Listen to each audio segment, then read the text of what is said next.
So we have just seen the revision of Unit 1, which is Environment, Ecosystem and Biodiversity. So this is out of the way. The second unit, Unit 2, is Environmental Pollution. Environmental Pollution. So you know what the environment is, and now we are going to learn about environmental pollution. So Environmental Pollution Unit is a very vast unit, but remember that it can be approached in a very easy format. So this particular method, if you follow, you will be able to construct an answer for any type of environmental pollution. So what are they? Please follow the 6-step method.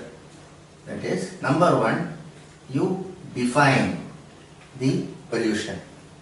Number 2, you talk about the sources of pollution. Number 3, you tell about the types of pollutions.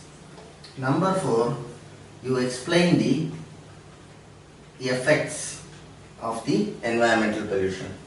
Number 5, you talk about the prevention of the environmental pollution.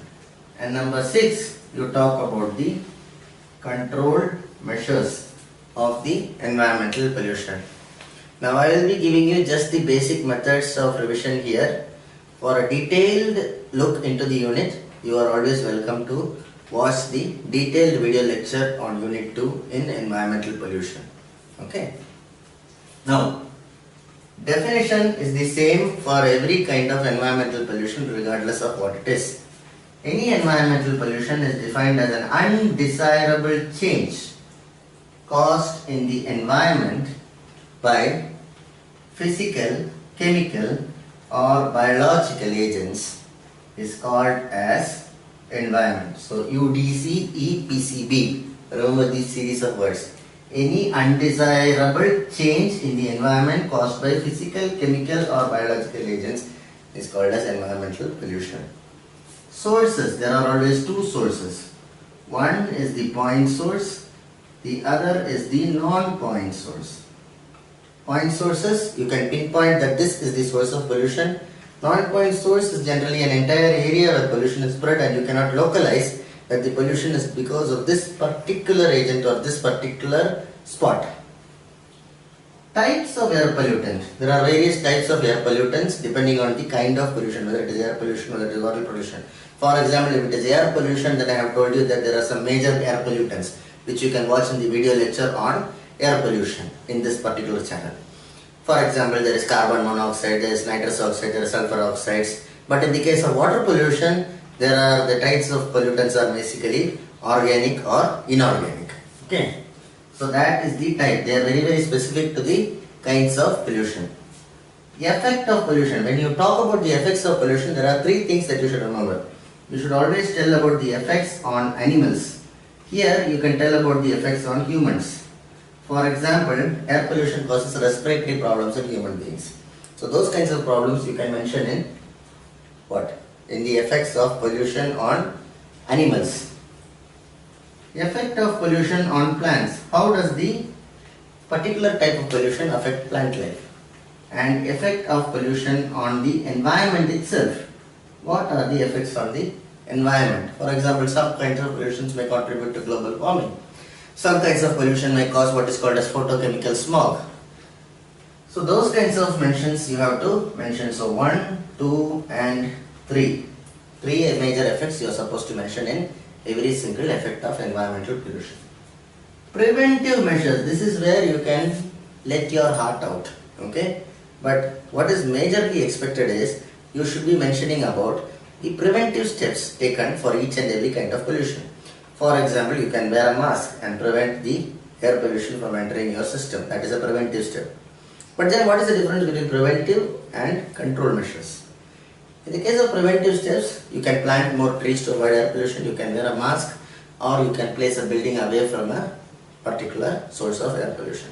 But when it comes to control, you cannot exactly prevent the air pollution from happening. You are there inside the polluted environment, but you are able to control the kind of pollution that is coming. So that is called as control measures. For example, in the case of air pollution, you can control the air pollution to a significant amount by using air pollution control devices like electrostatic precipitator, cyclone separators, bag filters. For a detailed list, you can always watch my detailed video lectures in this particular channel on air pollution. And for water pollution, you have water treatment and wastewater treatment, where you can reduce the organic and the inorganic load in the water and make it purer, or reduce the amount of chemical oxygen demand or the biochemical oxygen demand. So that is the difference between prevention and control.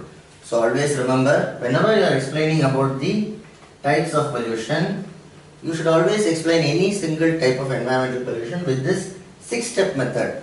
Now in this unit, what are the major environmental pollutions that you are seeing?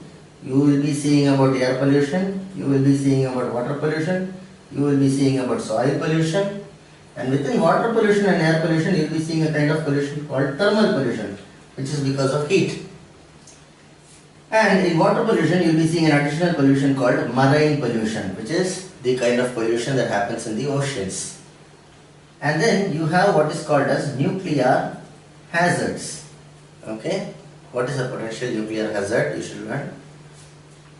Then one of the most important types of pollutions that you learn is about solid waste management. Now solid waste cannot be prevented, it cannot be controlled, it can only be managed. That is why you call it as municipal solid waste management.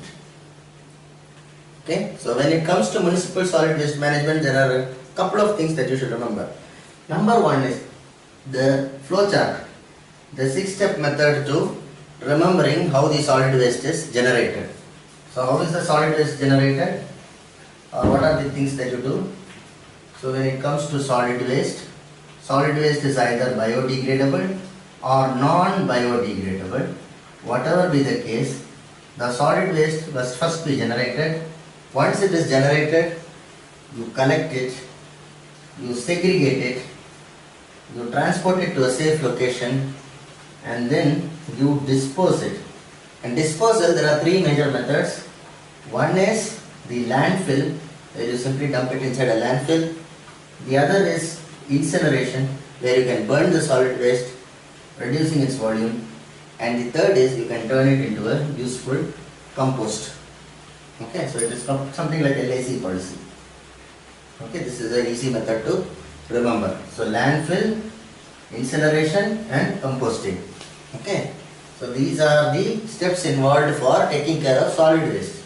There is one more thing that you should remember in solid waste management, which is the 3R method. What is the 3R method?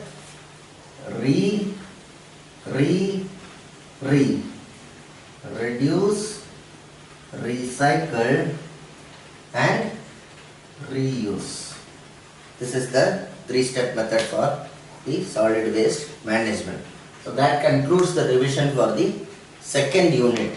Okay, it may seem very short, but for a more detailed look, you can always look into my detailed video lecture on environmental pollution.